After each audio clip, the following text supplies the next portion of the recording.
พยากรณ์อากาศประจำวันที่ 11 เมษายน 2025 ความกดดันต่ำของอากาศร้อนที่มีกำลังอ่อนปกคลุมอยู่ทั่วทุกภาคของประเทศลาวด้วยกำลังอ่อนสมทบกับกระแสลมตะวันตกและตะวันออกเฉียงใต้พัดปกคลุมซึ่งจะเฮ็ดให้อากาศร้อนหาร้อนเอาในระยะตอนบ่ายและจะมีฝนตกฟ้าร้องฟ้าเหลื่อมในระดับคอยหาปานกลางพอมีลมพัดแหงอยู่บางท้องถิ่นในแต่ละภาคพยากรณ์อากาศแต่ 7 โมงของวันที่ 11 หา 7 โมงของวันที่ 12 เมษายน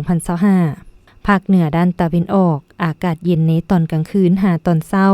และจะมีฝนตกฟ้าร้องฟ้าเหลื่อมในระดับคอยพอมีลมพัดแหงอยู่บางท้องถิ่นหรือหน้าที่ปกคลุมของฝนเท่ากับ20ส่วนห้อยอุณหภูมิระหว่าง 14 หา 32 องศาภาคเหนือด้านตะวันตกอากาศเย็นในตอนกลางคืนหาตอนเช้าส่วนตอนบ่ายอากาศร้อนหาร้อนเอาและจะมีฝนตกฟ้าร้องฟ้าเหลื่อมในระดับคอยพอมีลมพัดแหงอยู่บางท้องถิ่นหรือหน้าที่ปกคลุมของฝนเท่ากับ20ส่วนห้อยของภาคอุณหภูมิระหว่าง 17 หา 39 องศานครหลวงวิงจันทน์อากาศร้อนเอาและจะมีฝนตกฟ้าร้องฟ้าเหลื่อมในระดับคอยอยู่บางบริเวณพอมีลมพัดแหงเป็นบางโอกาสหรือหน้าที่ปกคลุมของฝนเท่ากับ25ส่วนห้อยอุณหภูมิระหว่าง25หา 38 องศาภาคกลางอากาศร้อนหาร้อนเอาพอมีหมอกแห้งปกคลุมอยู่ทั่วไปและจะมีฝนตกฟ้าร้องฟ้าเหลื่อมในระดับคอยพอมีลมพัดแหงเป็นบางโอกาสหรือหน้าที่ปกคลุมของฝนเท่ากับ35ส่วนห้อยของภาคอุณหภูมิระหว่าง24หา 38 องศา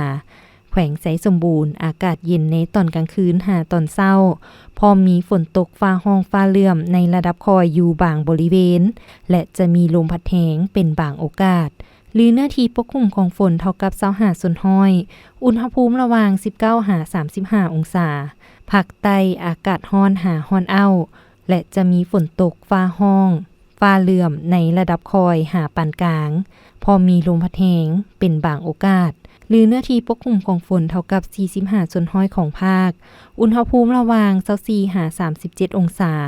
สำหรับเขตภูเพียงบริเวณอากาศเย็นในตอนกลางคืนหาตอนเช้าพอมีฝนตกฟ้าร้องฟ้าเหลื่อมในระดับคอยหาปานกลางอยู่บางบริเวณและจะมีลมพัดแหงเป็นบางโอกาสหรือหน้าที่ปกคลุมของฝนเท่ากับ45ส่วนห้อยของภาคอุณหภูมิระหว่าง16หา 26 องศาอุไรวันแสงพระจันทร์อ่านสบายดี